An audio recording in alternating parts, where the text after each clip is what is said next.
Alright, everyone. I am solving Advent of Code 2025, day 5 today. Cool. Let's just dive right into it. I think yesterday was pretty simple, so I'm expecting today to be a lot harder. So they have a bunch of ingredient IDs with the fresh ingredient ID range and the available ingredient IDs. Okay, so as per usual, I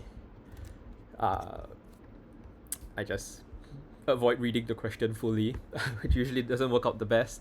But usually I try to. Cool. So an ingredient ID is fresh if it's within any of the ranges.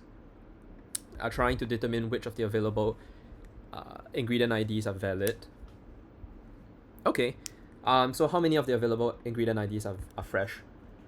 I can sort of foresee what this would look like in a more optimized problem. It could be like a segment tree problem.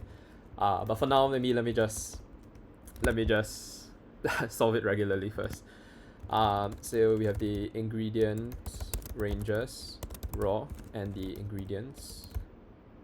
Am I spelling it correctly? Ingredients. Oh, I did not spell it correctly. Let's see. Ingredients raw is the contents strip split by new lines. Okay, cool. I kind of have the output already, so I'm just gonna ignore that.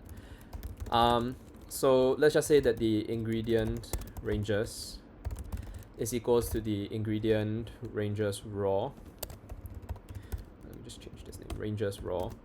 We split by every. Oh, I'm still not used to the typing on the regular keyboard. We split this, and for every R in this, let's just store the start and end integers.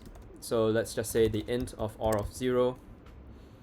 No. So we would want to split by the comma as well. So maybe it's just easier if you just say for every R in the ingredient ranges raw.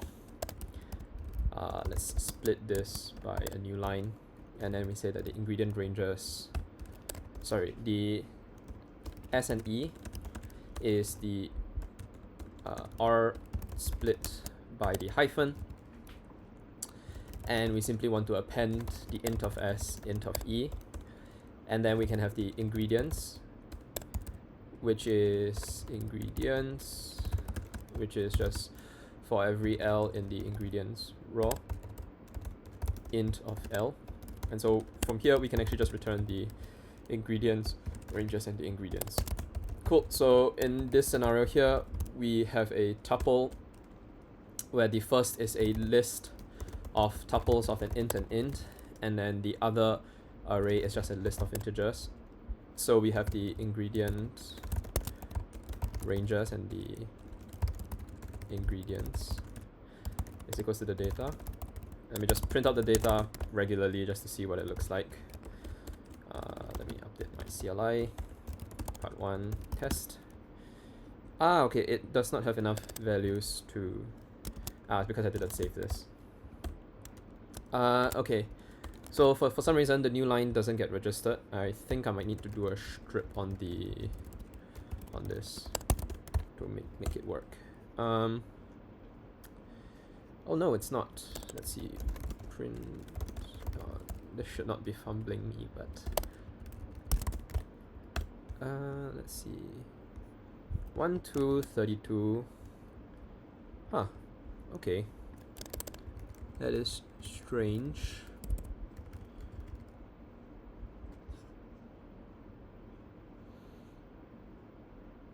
Okay. Sorry. I forgot to do a split by a new line. Yeah, that was what I was missing. Cool. So we can kind of see the ranges that we have along with all the valid ones. And essentially what we want to do is say for every ingredient in the ingredients, we want to go through for all of the S and E in the ingredient ranges. If so you have the answer, which is 0. If the ingredient E, then we say the answer can increment by 1. Cool. So then, yeah, we just return the answer. How many available ingredients are fresh? right? So in this case here, we should see 4, but it says 3, which is wrong. Okay, that's weird. Let me maybe print the S, the ingredient, and the E, maybe just to see why it's failing. So 3, 5, and 5. This works because it's within the range. 10, 11, and 14, that works. 6, 17, that works. 12 and 17. Yeah. Okay, because if it's counted twice, it doesn't really matter. So I guess one thing we can do actually with this is we can actually do a problem called merge intervals, I think. So it's the merge intervals problem on LeetCode.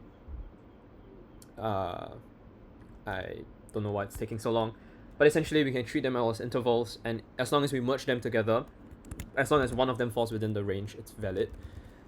So maybe let's just do that right now. So we always have the merged intervals, and let's just put in the ingredient ranges of the very first one. So for this, we have to sort the ingredient ranges, and then for every I in the range of 1 to the length of the ingredient ranges, if there is some overlap between the current range is the ingredient ranges of I. So if the current range happens to start before the most recent interval ends, we simply want to say that the most current intervals ending is the max between the merged intervals. It's the max between the merged intervals current ending or the current ranges first value. Otherwise, so I guess we have to store this as an array then, because we are updating this. So this would be a list of integers. Yeah. Otherwise, if we realize that they can't be merged, we simply append the current range into them, and instead of returning this, we just return the merged intervals. So yeah, so cool. So now we can kind of see, just if we print out the ingredient ranges, it should basically merge the two ranges together. So now we essentially have 3 to 5, but 10, 14, 16, 20, and 12 to 18 all become merged as one giant interval. Maybe we don't actually want this, but for the sake of the very first part, I think this is a sort of a sane solution that we can have. Yeah, let's see. So day 5, and let's run this. 733. Cool. So the next part is if the else would like to know if all of the ingredients ranges considered to be fresh.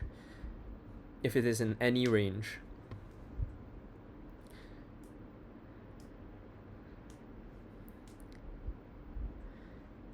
How many ingredients ID are considered to be fresh according to the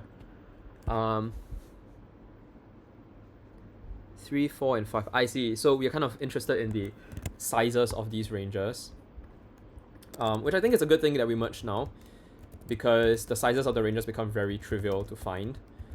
So essentially what we want is we want this.